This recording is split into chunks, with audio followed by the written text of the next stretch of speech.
Pronto, voltamos. Agora nós vamos falar sobre o absolutismo monárquico, tá? Antes disso, né, as formações desses estados modernos, como Portugal, Espanha, Inglaterra, até mesmo a França, né, que são esses principais, vamos dizer assim, esses primeiros estados a se formar, ela tem uma história, digamos assim, interessante, obviamente muito interessante, né? A formação de Portugal e Espanha, né, desses reinos ibéricos, ele está relacionada com a guerra de reconquista, ou traduzindo para vocês, né, uma luta de expulsão dos muçulmanos, dos árabes que ocupavam a Península Ibérica, né? Durante determinados momentos da nossa história, os árabes, os muçulmanos, eles conseguiram expandir muito a sua influência, né? Expandir muito o seu território, vamos dizer assim, né? Ocupando regiões do norte da África, chegando até a Península Ibérica, né? E tanto Portugal quanto Espanha, a formação dos seus estados modernos, eles estão ligados exatamente a essa guerra de expulsão dos muçulmanos, né?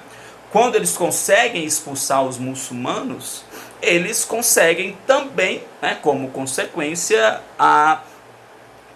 o controle sobre esse organismo político, né, e a formação também desse organismo político, desse organismo, desse território que é o que forma, né, o que caracteriza esses estados modernos. Então, Portugal, por exemplo, né, desde a expulsão, né, depois, melhor dizendo, da expulsão dos muçulmanos, ali por volta do século XII, né, eles começam, né, a tomar para si, vamos dizer, aquela região, expulsando cada vez mais os muçulmanos e a influência dos muçulmanos, né. E a partir também da Revolução de Avis, né, assim, só falando muito resumidamente da Revolução de Avis, né, nós temos aí o primeiro rei Portugal, que é o João I, né, Dom João I, que oficializa assim, né, essa unificação territorial portuguesa. Tá? A Espanha, ela na verdade era composta por vários territórios, né, vários pequenos reinos que eram reinos cristãos, como o reino de Leão, de Navarra, de Castela e de Aragão.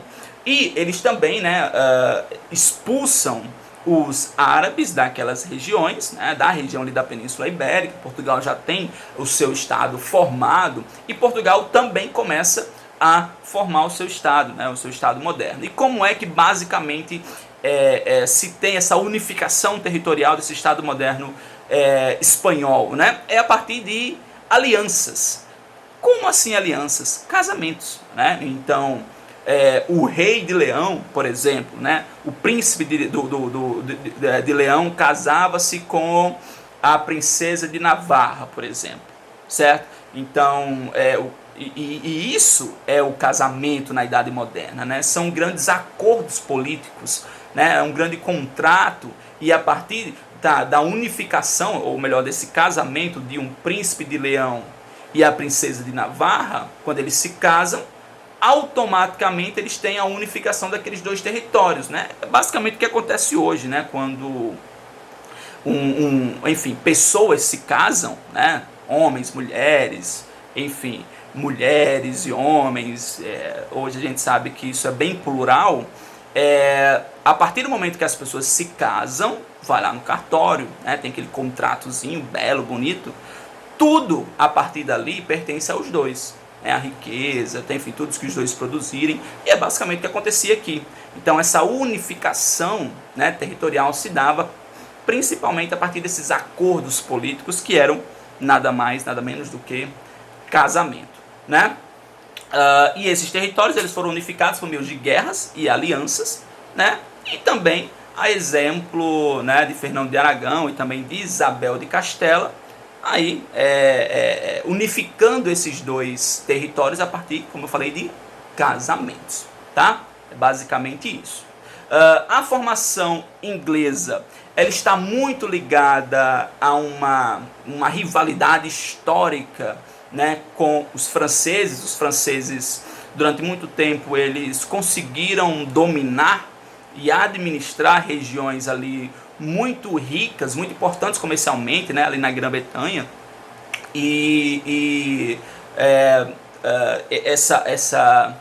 Esse desejo, né, de unificar a Inglaterra, né, esse desejo de expulsar também essa influência, esse domínio dos franceses, é o que está diretamente ligado a essa formação dos estados modernos ingleses, ou do estado moderno inglês, né?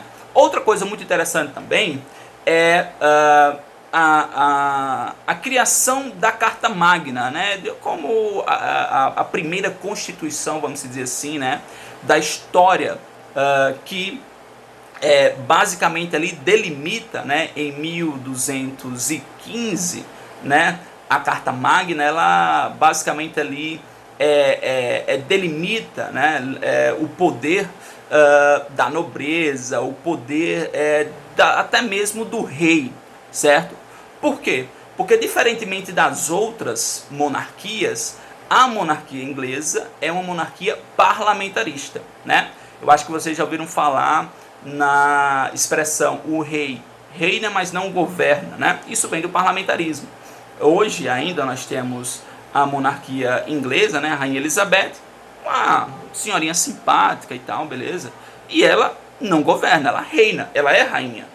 Ela, enfim, tem vários privilégios que inclusive são muito contestados.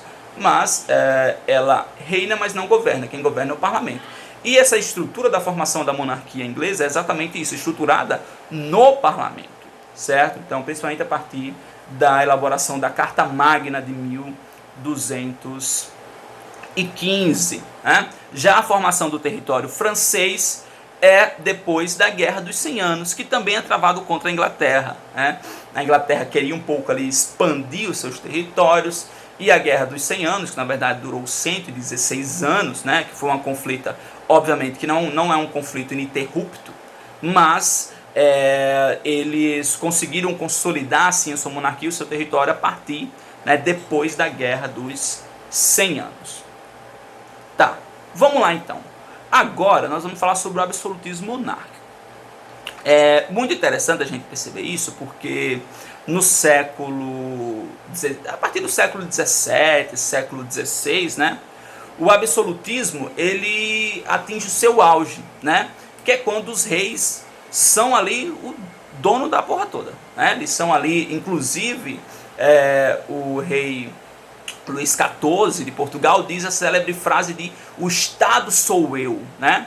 Isso resume muito, é muito simbólico para dizer, ó, eu sou um rei absoluto, né? Eu que mando e que desmando aqui em todos os aspectos políticos, econômicos, sociais, então eu sou o próprio Estado, a minha vontade é a vontade do Estado, né? Então é exatamente aí no século XVII, século XVI que o absolutismo ele toma aí o seu auge. Agora, essa forma de governo, o absolutismo monárquico, ele precisava de uma justificativa, né? E, obviamente, não vai faltar justificativas. Por mais que hoje sejam contestados, inclusive naquele período também foi contestado, né? Principalmente a partir do século XVIII, nessas revoluções liberais, como a Revolução Francesa, etc., havia essas justificativas teóricos que justificavam, a partir de livros, a partir de teorias, né, esse poder absoluto. O primeiro é Nicolau Maquiavel. Né? Nicolau Maquiavel ele vai escrever um livro chamado O Príncipe. Né? E aí ele vai dizer o seguinte, ele escreve o livro O Príncipe, que é um livro destinado ao príncipe Felipe de Médici, e ele vai dizer o seguinte, ele vai literalmente dar diretrizes de como esse rei, quando ele ser rei, né, quando ele fosse rei, como ele deveria governar, né? E ele vai dizer o seguinte, Felipe de Médici, né? Ele vai dizer o seguinte, para você ser um bom rei, resumindo, você tem que procurar ser amado, e também temido. Tá? Você tem que ter um pouco dessa virtude, ele chama isso de virtude, né? Você tem que, né, ser amado, você tem que ser temido, para que as pessoas possam te respeitar, para que você possa, né, para que você possa ser um rei assim de caráter, né, um rei onde as pessoas pudessem te respeitar de verdade. No entanto, se você não puder ser amado e temido, opte por ser temido, porque é mais fácil as pessoas respeitarem aqueles que o temem do que aqueles que eventualmente essas pessoas amam, né? Então ele vai trazer basicamente essa interpretação, né? Ele vai dizer o seguinte: seriam válidos todos os meios empregados para a manutenção do poder real, né? E é exatamente isso. Tem outra palavra que também é atribuída a ele, mas ele não fala, ele nunca falou isso, Nicolau Maquiavel, que é, né, os fins justificam os meios. Isso é a interpretação da fala dele. Ele nunca, assim, falou exatamente isso, né? Mas nós temos essa interpretação, né? Então,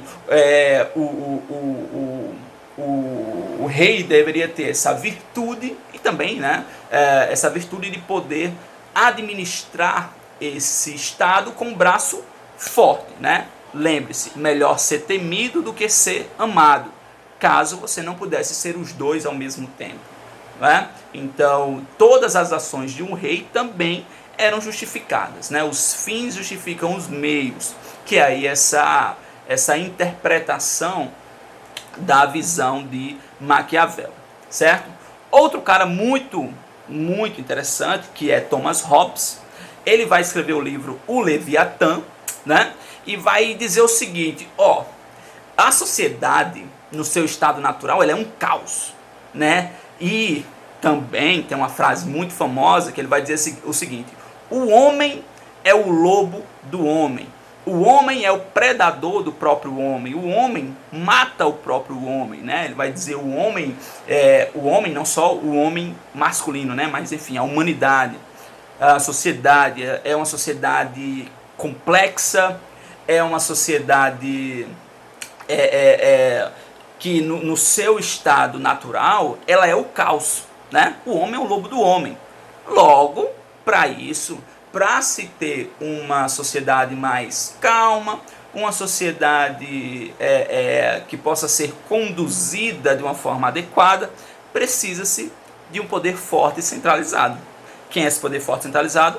O rei absolutista, né? Então, Thomas Hobbes vai dizer exatamente da necessidade de um Estado forte e de um Estado centralizador para proteger o homem do seu estado natural, para proteger o homem do seu lobo, que era o próprio homem, né? E isso aconteceria por meio de um contrato social. Por que um contrato social? Porque o Estado, principalmente o Estado absolutista, era um Estado que ele cerceava a liberdade das pessoas, né? As pessoas não eram mais livres. Se um homem, assim, o estado natural do homem é o estado de liberdade, não é verdade? E o Estado, esse Estado centralizado, esse Estado moderno, nada mais era do que uma forma de controlar as pessoas. E controlaria a partir desse contrato social, né? As pessoas abririam mão de determinados aspectos da sua liberdade, né? Em virtude de um Estado forte e centralizador que pudesse manter a harmonia, né? Pudesse manter ali uma sociedade fraterna, né? Então, basicamente, é isso que Thomas Hobbes fala, né? Outra perspectiva, né, dessa justificação era o direito divino dos reis.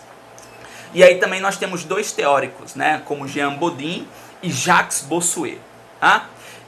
Por que a teoria do direito divino? E aqui eu quero falar um pouquinho mais com vocês em relação a isso. Porque hoje a legitimidade que um político, ou enfim, ou que um presidente, um governador tem para governar, né? A legitimidade que um governante tem para governar é o quê? É o voto do povo. Nós, né, vamos lembrar daquela frase lá: todo o poder, né, emana do povo, etc. E é exatamente isso, né? Hoje nós temos essa concepção. Hoje o presidente, ele é presidente, ele tem o seu poder legitimado a partir de nós, a partir do voto. Então, e também teremos eleições no final do ano, então, né, essas pessoas que serão eleitas, ela tem a sua legitimidade através do voto. Nós daremos legitimidade a elas. Aqui não. No absolutismo monárquico não havia eleições para o rei. O rei não era eleito, né? O rei não era escolhido pelo povo.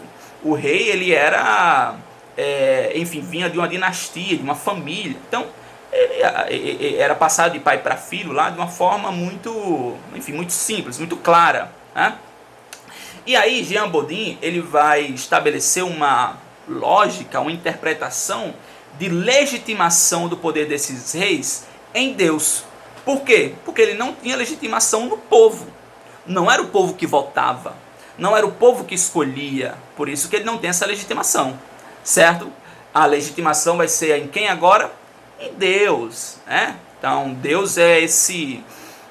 por muitas vezes esse álibi da sociedade, né? Esse álibi da humanidade, né? A saída pela tangente muitas vezes é na justificativa divina. E aí nós temos Jean Bodin que vai dizer o seguinte, só o poder do rei se legitima diante de Deus. O parlamento não tem nenhuma legitimidade. Por que ele vai dizer isso? Porque o parlamento era composto por pessoas que representavam o povo, que representavam a população. Então ele vai dizer o seguinte, esse parlamento aí, composto por homens, né, não tem nenhuma legitimidade. Quem tem legitimidade aqui de governar é o rei. Por quê? Porque ele é o enviado de Deus na terra. Eles acreditavam que o trono do rei era um trono divino, né? Então tinha toda essa concepção aí divina da própria atuação do rei, certo? O segundo, Jacques Bossuet, ele vai falar o seguinte, o poder real é mais natural, o de melhor conservação do Estado e o mais digno, já que o trono não é de Deus. Desculpa, já que o trono não é do homem, e sim de Deus. É exatamente essa interpretação que colabora até para a gente entender a de Jean Bodin, né? Jean Bodin vai dizer que o rei tem a legitimidade diante de Deus para governar. E Jacques Bossuet vai dizer exatamente isso, vai colaborar com essa interpretação e dizer, vejam, o Estado, o trono, não é do rei, o trono é divino. Por isso que o rei teria essa legitimidade de governar, né? Então perceba que os reis, eles são absolutos dessa forma porque eles tinham essa sua legitimidade em Deus e não no povo. Tá? Isso é muito importante vocês entenderem. Hoje os nossos governantes, eles têm legitimidade porque nós os damos essa legitimidade a partir do voto. Lá no período do absolutismo monárquico, não tinha isso. Então, eles precisavam de uma justificativa, de uma legitimidade. E é exatamente em Deus que eles vão buscar e justificar o poder divino, certo? O poder desses reis, certo? Vou encerrar novamente para a gente voltar aqui rapidinho para falar sobre o mercantilismo.